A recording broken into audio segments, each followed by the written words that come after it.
So I was really sheltered as a kid, and I saw having a job as the truest expression of freedom.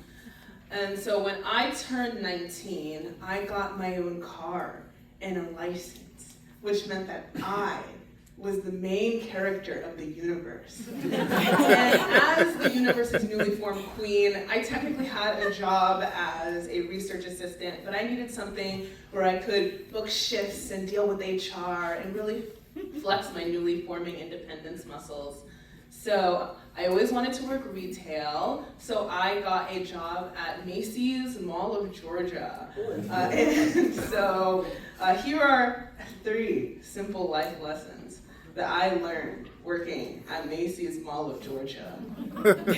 Lesson A, stealing is much easier than I thought it was. I've actually never stolen anything unless you count when I bring all of my produce as Roma tomatoes at Kroger. And this is because when I grew up, I thought that stealing was something if somebody found out, you would go to jail forever and you would never get to go and get into Vanderbilt. You know, the worst things that could happen to a person.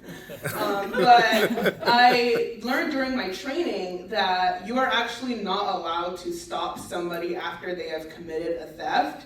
And so people treated theft like the Summer Olympics. I worked mainly in juniors because that's where other girls my age worked, and that's where they have clothes for late teens, early adults. This is also where the most theft happened. I would now like to tell you how to steal from a large department store. Step 1. Technically optional, be a teenage girl. Should be easy for most of you. Step 2, go and take the clothes that you want to steal into the fitting room. Step 3, put on the clothes that you want to steal because the girl who is working the floor, me, was probably watching YouTube and folding clothes, so she wasn't paying attention to what you had on. Step 4, put the clothes that you came in with on the hangers so that we don't notice that there are empty hangers on the return rack. By the time we as employees find you out, you're already hours away from the mall. A perfect crime. The irony of this was they left a lot of really cute clothes that I wasn't allowed to steal, and I felt that was really unfair. Lesson B, men are pigs. I mainly worked the men's section because it was really easy to get convenient shifts. Macy's is a store primarily frequented by women. You would think that that would make making the men's section a breeze, right? Wrong.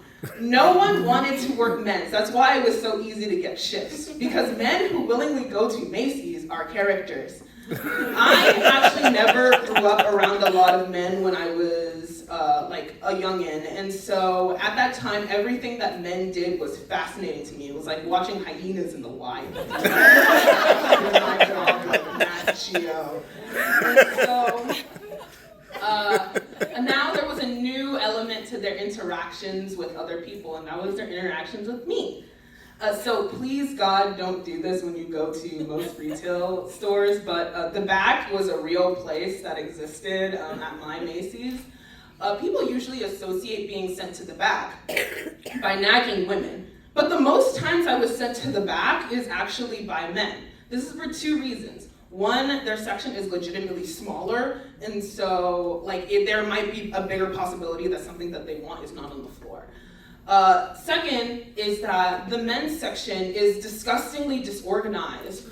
I called men hyenas, as a joke earlier. But the men that come to Macy's are primarily in their 40s and 50s, and something snaps within you when you realize that a grown person with a job, wife, and child was never forced to learn how to properly fold swim shorts. The fact that I was also old enough to be their child didn't stop them from talking to me in a style that I like to call flirting, but make it vaguely threatening. There's one example of this that I remember very vividly, and honestly I shouldn't, because he was a very typical Macy's Mall of Georgia character. He called me beautiful, sent me back to the back like 3 different times, and asked me where I stayed in a way that made me sure that he wanted to kidnap me. However, the reason why I remember him so vividly is that he decided after all of that to give me his number using his business card, which I am so sad that I threw out because I really wanted to like show it to you guys to prove that this happened. I will say though, any men in the audience, please God, don't flirt with me using your business card. Give me your LinkedIn. It's the 21st century. Lesson C. Being fake busy would save your life sometimes. And this was really hard for me as somebody who legitimately likes to work hard, but when you spend an entire summer in one space, you want to do your job, but not really like do your job, you know? So doing things that make a customer think that you're too busy to deal with them is a core part of the retail experience. And I did this multiple times, but there's one instance specifically that I think that it really did keep me out of harm's way. And so I was working men's shoes, which is worse than women's shoes because it's less busy, but you don't get commission. And so this guy from Polo Ralph Lauren, which is on the same floor, walks over, and I thought that he wanted help with the customer, which I was really dreading, because Polo Ralph Lauren is men's central, and I was already having a bad day. But he actually says that somebody has taken a stack of Polo and has stashed it somewhere in the shoe section, trying to steal it, abscond with it from the store. And now they are recruiting a teenager to stop the great Polo heist of 2022. So the Polo bandit steps out and goes back to his car, so that he can leave with his wares. Once he does that, I go over to where he has hid the stack of clothes and I look at it.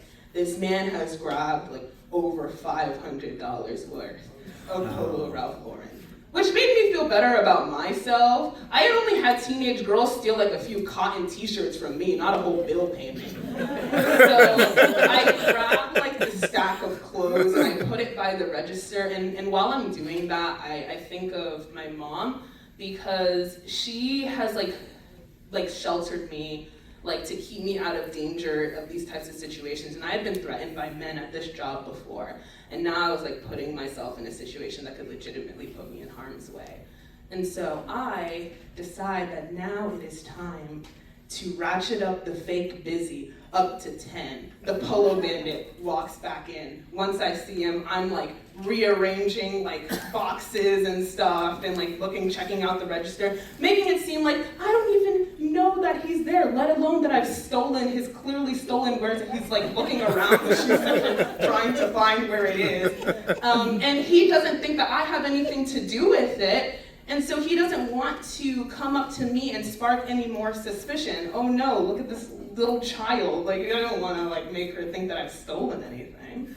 So eventually he looks up, defeated, and he walks out. And I let down my shoulders. My ruse worked. Wow, maybe I am the main character of the universe. Thank you guys.